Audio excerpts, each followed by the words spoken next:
So, this video is about having fun.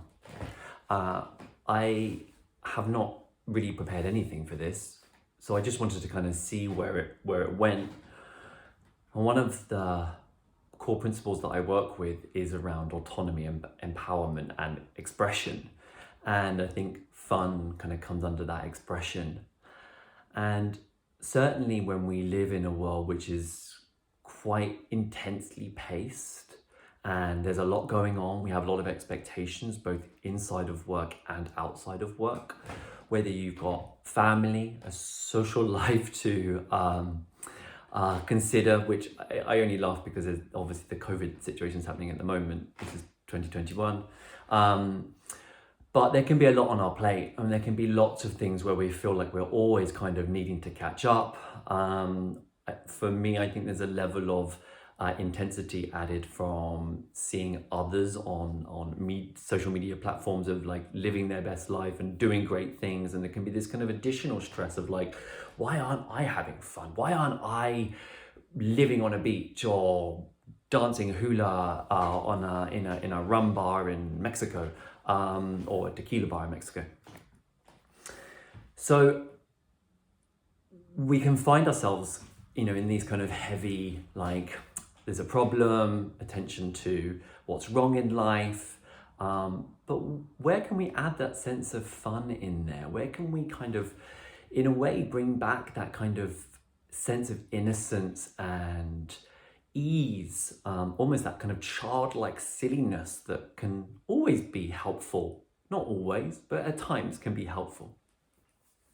So while we have these kind of stressful places and times, and they serve their own purposes, it can also be helpful for us to include a certain amount of kind of fun and play. And so within our sessions, there's something that I like to work with called organic intelligence, which is the idea that the body is a source of intelligent wisdom. And when it's allowed to and listened to, wants to kind of move towards a more healing and more kind of expressive state.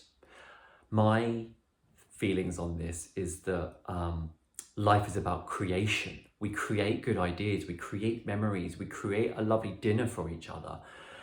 And with a moment when we're kind of not able to go outside, we're not able to go to see the cinema or the theatre or go dancing or see our friends and express ourselves in that way, our system slowly becomes slightly more depressed. Like our genes in our cells cannot express themselves. So where can we bring play in here, and why is that important? Well, one of the things I like to work with also is something called the social engagement system, where when we are with people and interacting, collaborating, we create some of our best work. We feel we can become very attuned with people. The feeling you get when you are with a group of friends doing something, whether it's sport or shopping or eating, that feeling can be incredibly healing to the system. And so in our sessions, we might look for what we call sparkle hunting, where we'll kind of talk about things of interest that kind of pique your attention, and go down that.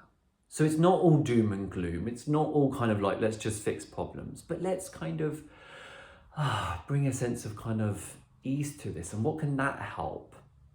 So even if we kind of just look at how the body is reacting, when we start to kind of forget about play and not think about it, and the body becomes heavy and rigid, what is that opportunity for movement? So we might ask questions about what is it that you like? What is it? How can fun come into this? Even narrative coaching will bring in things like, if you were a superhero, how would he deal with the problem? Or if you were your favorite cartoon character, what would he do?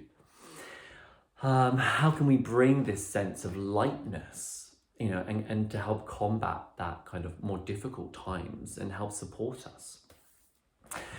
We might also look at kind of moving around, expression, maybe a bit of dancing.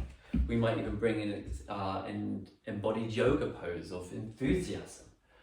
Bringing in, yes. What are you enthusiastic about? Yes. What is it that we can bring into our lives, make space for, to play, to move, to get the body moving, to get the blood pumping?